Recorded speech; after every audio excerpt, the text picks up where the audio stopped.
And sometimes those are harder than others. Sometimes they're not. Sometimes they're faster and more effective. We're actually in the middle of a master cleanse right now. If you guys haven't heard of master cleanse, definitely Google that, look it up. It's a very old method, and it's very effective and very helpful and a little bit intense, but we're going to talk about side effects at the end of this and what to look for and how to know what's safe. But the master cleanse is very spelled out for you, and that's an excellent way to fast and move things through your body. The other option, and obviously there's more than just these three. The third one we're going to talk about is a raw fruit and veggie cleanse. More veggies than fruit.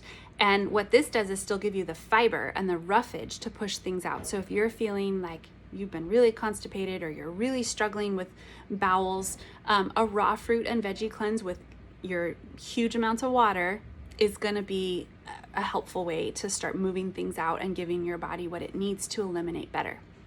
Okay, so we went from extreme. Now let's go to one of the more gentle ways to help eliminate. That's baths, salt baths. You can use Himalayan salt or an Epsom salt. If you do get Epsom salt, make sure there's nothing added to that. You want a pure Epsom salt. And adding essential oils to those can be really helpful, and you soak in there. Essential oils I like to add to our detox baths are juniper. We'll use frankincense, lavender, and those are really helpful to open up those pathways in the body and help release toxins, and the salts will do the same thing and pull them out.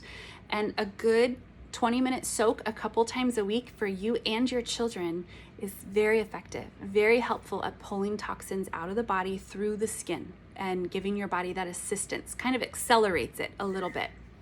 Okay, another way to eliminate is bentonite clay. I love bentonite clay. It is so much fun to use and to play with.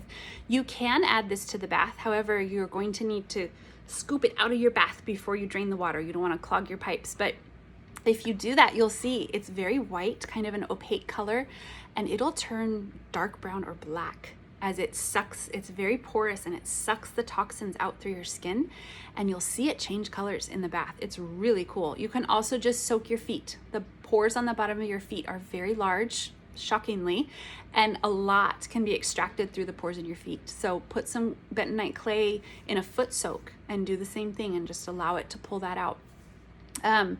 The other way to use bentonite clay would be as a mask, either on the skin to help pull toxins out of the face.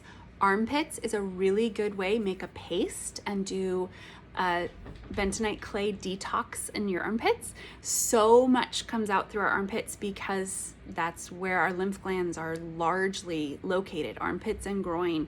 And so we sweat there because our lymph glands or our lymph system is purging those toxins out. So the bentonite clay just helps do that a little bit faster. And you can add your oils to that bentonite clay too for those masks. Okay, a couple more ways. Infrared sauna. And I'm not talking about like the kind at the gym where the steam rocks are in. That's great too. Any kind of sweating is going to purge that out. But an infrared sauna, which a lot of places have, the infrared lights unlock the cells in a really different way, in a deep and penetrating way, and help release toxins faster. So an infrared sauna or a regular dry sauna, if that's what you have available, is a really great way to purge your body through the skin, through some sweating. And I think in America, we view sweating as like this gross thing. And it is so healthy, and it's what our bodies were designed to do, to get stuff out. So allow yourself to sweat, do it on purpose. Exercise is another great way to detox and help eliminate through the skin, because you sweat, because you move your lymph as you're exercising, as you're moving, and that helps rid the body of toxins. Okay, and the last one for elimination that we're going to talk about, this is by no means extensive list here, is an ionic foot bath. There's a lot of discrepancy over these, so I'm just going to address it because I figure some of you have researched it or are asking. They are not all created equal. So the kind you go to get a pedicure and you put your feet in, that's not an ionic foot bath. An ionic foot bath is a special mechanism that's made, that has these ion bars made from steel, and they're charged, and when they get this negative charge, they create ions, and those ions act like magnets and pull